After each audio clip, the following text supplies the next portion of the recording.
इस दुनिया को जैसे हम देखते हैं क्या वैसी चलती है? मैं सवाल इसलिए पूछ रहा हूँ क्योंकि हम में से ज़्यादातर लोग अपनी पूरी ज़िंदगी एक शहर या एक गांव में गुजार देते हैं। हमारे सामने जो दुनिया है वो हमारे फ़ोन में है। हमें बचपन से पढ़ा दिया जाता है हिस्ट्री ऐसे चलती है, इकोनॉमी ऐसे काम करती है। पर क्या इतनी बड़ी दुनिया, इतनी बड़ी सिविलाइजेशन सिर्फ इन कुछ बेसिक रूल पर चल रही है? हमारी दुनिया में 150 से ज़्यादा कंट्री है और ये सारी कंट्री क्या म्यूचुअल अंडरस्टैंडिंग पर ही चल रही हैं? इस वीडियो में हम जानेंगे कि आखिर इल्यूमिनाटी है कौन, उसने इस ग्रुप को कैसे फैलाया, उस ग्रुप में कौन कौन शामिल होते थे, इल्यूमिनाटी आखिर डर कैसे बन गया। इल्यूमिनाटी से रिलेटेड कुछ थ्योरी भी देखेंगे और बाद में देखेंगे हकीकत असल में है क्या। इल्यूमिनाटी एक ऐसा शब्द जो 1776 से लेकर अब तक हमारी हिस्ट्री, पॉलिटिक्स, म्यूजिक इंडस्ट्री सबसे जुड़ चुका है, यहाँ तक कि हमारी डेली लाइफ से जुड़ चुका है। एक ट्रायंगल के अंदर वो आंख बनी हुई है, वो साइन बड़ा डेंजरस है। वो उसके बारे में ना बात की जाए तो ज़्यादा अच्छा। इल्यूमिनाटी होता क्या? What do you think of this whole Illuminati conversation that there are higher ups somewhere? Illuminati क्या? The dark world, लड़ाई चल रही है, सच में है? चल रहा है, बिल्कुल। साल था 1776। यूरोप में धर्म अपने पीक पर था। वहाँ पर किसी को बोलने तक की आज़ादी नहीं थी। जो कोई धर्म के खिलाफ जाता उसे तो मार दिया जाता या देश निकाला दिया जाता। अब 1776 में एक एडम नाम का व्यक्ति, जो एक प्रोफेसर था, वो अपने एक ग्रुप बनाता है। ग्रुप का नाम था ऑर्डर ऑफ इल्यूमिनाटी। इस ग्रुप का मेन फोकस ये था कि लोगों में लॉजिकल पावर की बिल्ड करना और जो रिलीजियस और पॉलिटिकल इन्फ्लुएंस है इसको कम करना। शुरुआत में इस ग्रुप में सिर्फ 5 लोग थे। इल्यूमिनाटी ने इस ग्रुप को बढ़ाने की शुरुआत। बात आती है उन्होंने इस ग्रुप को एक्सपेंड कैसे किया। उस टाइम पर एडम ने अपने ग्रुप को स्प्रेड करने के लिए बहुत ही सीक्रेटली और स्पेशल तरीके अपनाए। इल्यूमिनाटी ने सबसे बड़ा मूव ये किया कि उन्होंने फ्रीमेसन में एंट्री ले ली। फ्रीमेसन पहले से ही एक बड़ा और रिस्पेक्टेड सीक्रेट सोसाइटी नेटवर्क था। एडम ने अपने मेंबर्स को वहां भेजा ताकि वो इन्फ्लुएंसर लोगों को रिक्रूट कर सके। दूसरा ये कि उन्होंने जर्मनी और ऑस्ट्रेलिया में अपने कैंपेन किया, जिन कैंपेन से उनके ग्रुप में 2000 प्लस तक मेंबर पहुंच गए। और तीसरा ये कि उन्होंने अपने ग्रुप में एक हायरार्की बना के रखी, मतलब हर मेंबर सिर्फ अपने से एक ऊपर वाले मेंबर को जानता था। इससे क्या होता था, इससे ग्रुप मिस्टीरियस और एक्सक्लूसिव लगता था।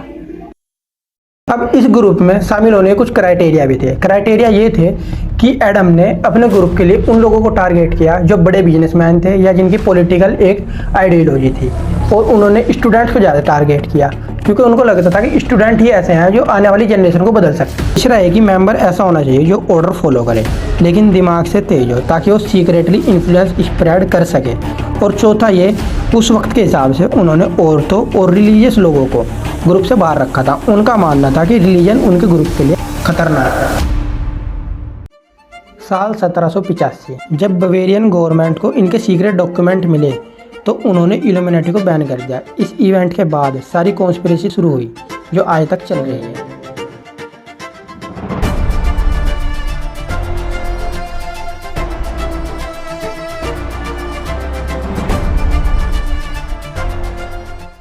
अब ऑफिशियली तो इल्यूमिनाटी बैन हो चुका था, लेकिन इसने लोगों के मन में एक सवाल छोड़ दिया। तुम खुद सोचो, 200 से 300 साल पहले दुनिया कैसी थी? रंग, जाति, धर्म, इन सब का इतना भेदभाव था कि धर्म के नाम पर पूरे के पूरे साम्राज्य खत्म हो जाते थे। और अब सोसाइटी इतनी मॉडर्न कैसे हो गई? आज के टाइम में किसी भी आदमी का इंडिविजुअल थॉट कास्ट वगैरह को लेकर कुछ भी हो, लेकिन वो सोसाइटी में बोलने से डरता है। तो सोसाइटी एकदम से इतनी इवॉल्व कैसे हुई? सबसे पहला बड़ा evidence French priest abbe Augustin ने दिया। उन्होंने एक बुक लिखी। उनका क्लेम था कि फ्रेंच रिवॉल्यूशन कोई अचानक हुई क्रांति नहीं थी, बल्कि इल्यूमिनाटी ने सीक्रेटली इसे प्लान किया था ताकि मोनार्की और रिलीजन को ख़त्म किया जा सके। उन्होंने इल्यूमिनाटी के पुराने लेटर्स और डॉक्यूमेंट्स को लिंक करके ये दिखाने की कोशिश की कि जैकोबियंस यानी रिवॉल्यूशनरी क्रांतिकारी असल में इल्यूमिनाटी के ही मेंबर्स थे।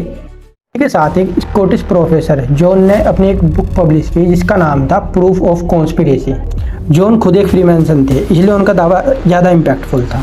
उन्होंने कहा कि इल्यूमिनाटी ने यूरोप के सारे फ्रीमैन लॉजिस में घुसकर उन्हें करप्ट कर दिया और वो सीक्रेटली पूरी दुनिया की गवर्नमेंट्स को गिराना चाहते थे। ये बुक अमेरिका तक पहुंच गई और वहाँ के लोग डर गए कि इल्यूमिनाटी उनके नए देश को कंट्रोल कर लेगी। असल में इन सब कॉन्स्पिरेसी थ्योरी का बेस में डॉक्यूमेंट्स थे जो 1786 में ज्वैक यानी एक इल्यूमिनाटी मेंबर के घर से मिले थे। इन डॉक्यूमेंट्स में लिखा था कि कैसे group members code name use करते थे। जैसे एडम का नाम उन्होंने बताया स्पेर्टकस था।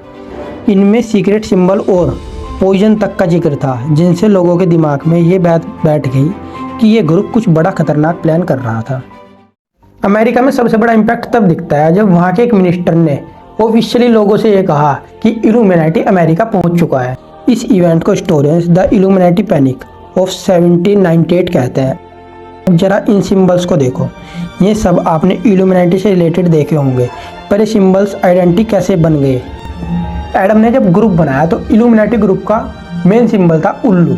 अब उल्लू ही क्यों? रोमन माइथोलॉजी में गॉडेस ऑफ विजडम यानी ज्ञान की देवी थी और उनका साथी था उल्लू। ये सिंबल दर्शाता है कि इल्यूमिनाटी के मेंबर्स अंधेरे में देख सकते हैं और उनके पास वो ज्ञान है जो आम लोगों के पास नहीं है। दूसरा आता है द आई ऑफ प्रोविडेंस।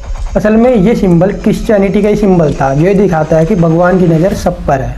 हालांकि इल्यूमिनाटी ने इस सिंबल को कभी ऑफिशियल तौर पर इस्तेमाल नहीं किया, लेकिन जब कॉन्स्पिरेसी थ्योरिस्ट ने यह कहा कि इल्यूमिनाटी ने फ्रीमैन्स को कंट्रोल कर लिया, तब लोगों ने आई ऑफ प्रोविडेंस को इल्यूमिनाटी का साइन मान लिया।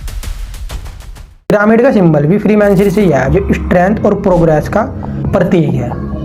कॉन्स्पिरेसी थ्योरी में कहा गया है कि पिरामिड की लेयर्स इल्यूमिनाटी की सीक्रेट हायरार्की मतलब लेवल्स को दिखाते हैं, जहां टॉप पर बैठे कुछ लोग पूरी दुनिया को कंट्रोल करते हैं।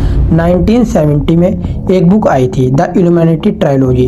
ये एक स्ट्रैटिकल मतलब मजाकिया बुक थी, जिसने पुरानी कॉन्स्पिरेसी थ्योरीज को मिक्स करके पॉप कल्चर में डाल दिया। इसके बाद मूवीज, म्यूजिक, वीडियोज और इंटरनेट मीम्स में आई ऑफ प्रोविडेंस और पिरामिड को इल्यूमिनाटी का फेस बना दिया गया।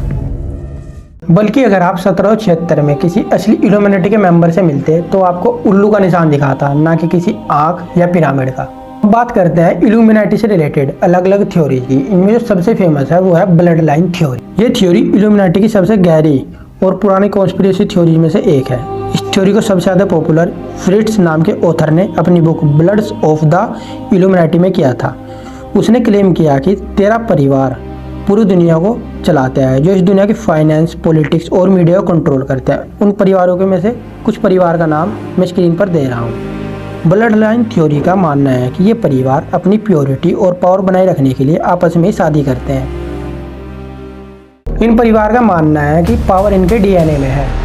कुछ लोग इस थ्योरी को एक स्टेप आगे ले जाते हैं। उनका दावा है कि ये 13 ब्लड लाइन्स इंसानी नहीं है, बल्कि इनका डीएनए रेप्टिलियंस है, जो आजकल आप इंटरनेट पर भी देख रहे हैं।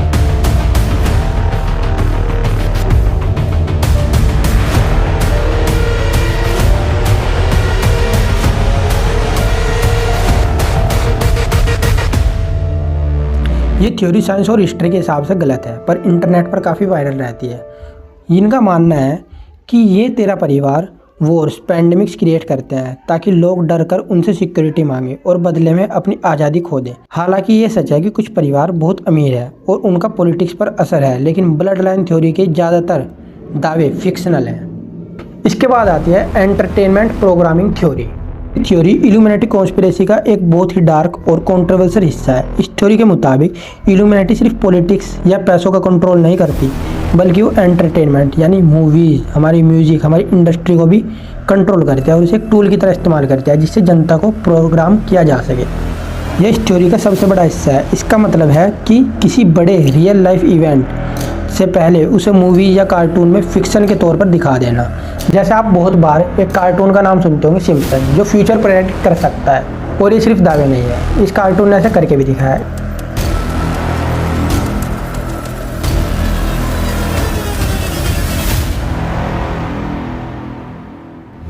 अब इसके पीछे गोल क्या है? जब वो इवेंट सच में हो तो लोगों का दिमाग उसे आसानी से एक्सेप्ट कर ले और वो ज़्यादा सवाल ना उठाए।